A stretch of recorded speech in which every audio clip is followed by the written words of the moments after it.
What is the half-life of Retatrutide? This video is going to explain to you while this whole popular notion of small injections throughout the week, this microdosing phenomenon of Retatrutide may not be the best thing for you because of the half-life of this beautiful peptide structure. Retatrutide is not FDA approved. This is not medical advice. This is me sharing with you some of the insights that I've learned in researching it, looking at the data, but it also is going to help you have a sneak peek into what's happening from a pharmacokinetics perspective in your body with the GLP-1s and specifically with Retatrutide. We'll also talk about some of the TRIUMPH studies that are ongoing right now and how this peptide is soon to be FDA approved, hopefully based on what the data shows. So.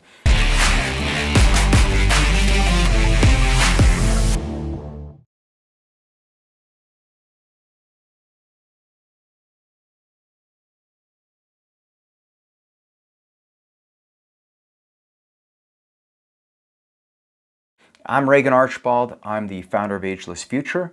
I believe that your health is your greatest asset, but everything in your body needs data. It needs science. You want to do the right testing. You just don't want to get on any old peptide. And so you can go to agelessfuture.com. I've got a phenomenal medical team there who can help you get the right data, get the right labs, and then you can meet with them and get an entire concierge medical experience and get your health back on track. So let's jump in. So first of all, what is the half-life? Well, it's roughly 6 days, a little bit longer. And in all of the TRIUMPH studies, now there's 4 of these TRIUMPH studies that Eli Lilly is talking about and publishing. I've heard some ideas that there's more than just 4 TRIUMPH studies, but right now that is what they've got registered for from an international perspective. So all the regulations apply and the FDA approval apply to these 4 trials. And this is TRIUMPH 1, TRIUMPH 2, TRIUMPH 3, TRIUMPH 4. We had the data, the conclusion from the TRIUMPH 4 study,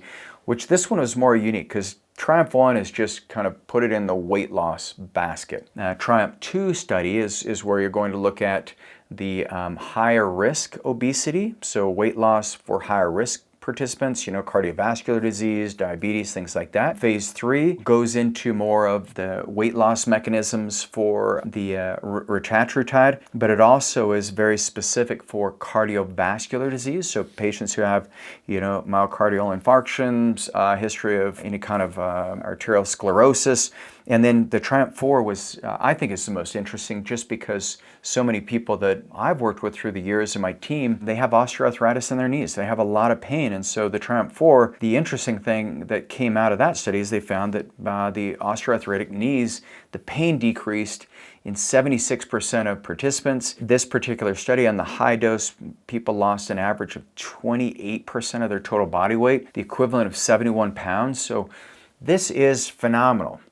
But it doesn't come without some strings attached. I know you guys probably hate it when I use that word. It's like, but here's the downside. Side effects. I mean, first of all, in the half-life conversation, wherever you're getting your Retatrutide from, but you'll say, well, I get the GI issues, therefore I want to use smaller doses a few times per week so that I can get up to that therapeutic dose.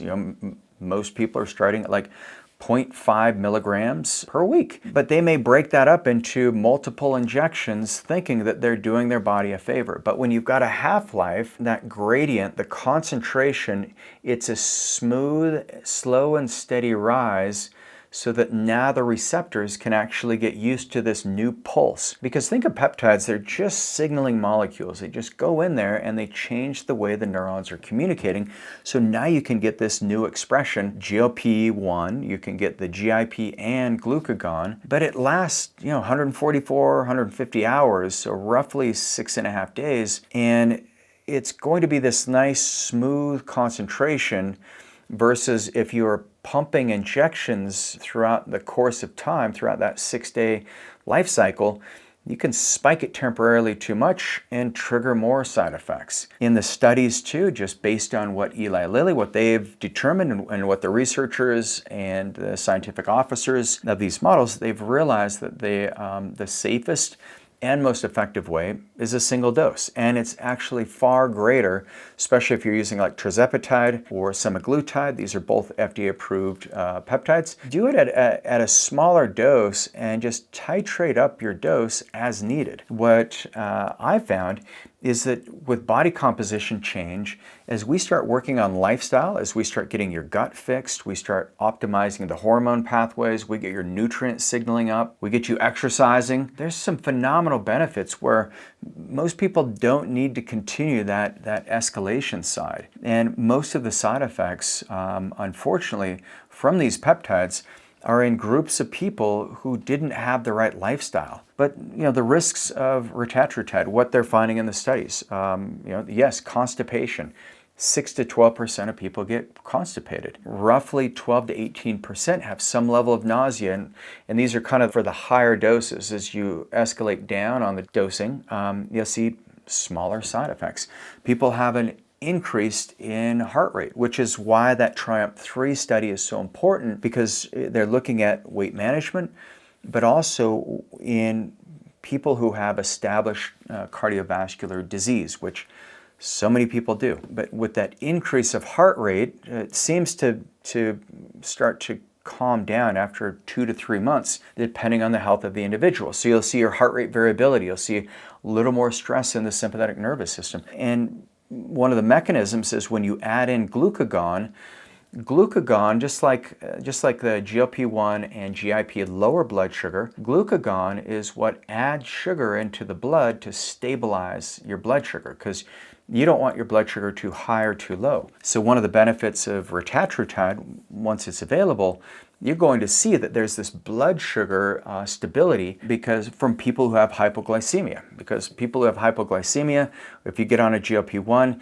you run the risk of not eating, and then you don't know why you're so grumpy and hangry, and you're like, well, I'm not hungry, but it's because you already have low blood sugar, and now you've got appetite suppression with it. So this needs to be done with a team. Every person who our prescribers put on a GLP-1, whether it's any of these single agonist, dual agonist, or the triple agonist, what they're finding is that these people, we put our patients on lifestyle programs. So you have a fitness advisor. Nikki on the team is phenomenal. She helps you identify what you love doing in the gym, or if you don't have a gym you can go to, how can you get fit in the comfort of your own home? What are the enjoyable activities you want to do? What are some of the benchmarks? You've got big races coming up. Our clients are very high-performing entrepreneurs who really understand the leverage that they get out of increasing and improving their health in their relationships, in their life purpose, in their business, and in their freedom of time, because they're not so focused and worried about managing some disease. So, and then they have a nutritional, they have a health integrator, and this person helps them put in the right lifestyle. They create this nice system so that the habits can change as quickly as possible, so that when you're off of these GLP-1s, you cycle on, cycle off, now your body can maintain its health. Now, the half-life of retatrutide, what that means is you do your injection, there's not a way you can get it out of your system. Some of the times it's watch and wait. And so this is where with this or any of the other GLP-1s, which all have roughly the same half-life, this is where you want to be getting the right nutrition in, the right detoxification. Makes a huge difference. Now, one of the studies I want to kind of end on here is this fact that they looked at participants, and this was with tirzepatide, they looked at participants who lost 20 pounds in two groups. One group used tirzepatide, the other group used nothing, diet and exercise. And what they found is at the end of roughly 6 months that it took them to lose 20 pounds, they looked at all the biometrics of both groups. And they wanted to see, is tirzepatide, are these GLP-1s, are these peptides, do the health benefits just come solely from weight loss? Which we know, it's well documented that your body composition is really important for all the biometrics in your body. And what they found is that the group that used tirzepatide had better functionality across the board, from blood sugar stability to inflammatory markers were lower. They had an improvement in kidney function, liver function, cognitive assessment scores, versus the group that just lost the 20 pounds. So we know there's global benefits if you use this the right way. Working with prescribing physicians, only use peptides for from a 503A or 503B compounding facility. Your safety and the actual structures of these peptides are so important for you to get the right signaling in your body, and it will help you create that life that you've always wanted, which the way I want to go is I want to die young at a very old age with a full belly. So I want to be able to metabolize, use the energy, enjoy the great relationships in my life, and I want to help you achieve whatever your goals are too when it comes to longevity. So if you love this video, you want to go to my next video on how people are dosing Retatrutide. I'm Regan Archibald. I'll see you there.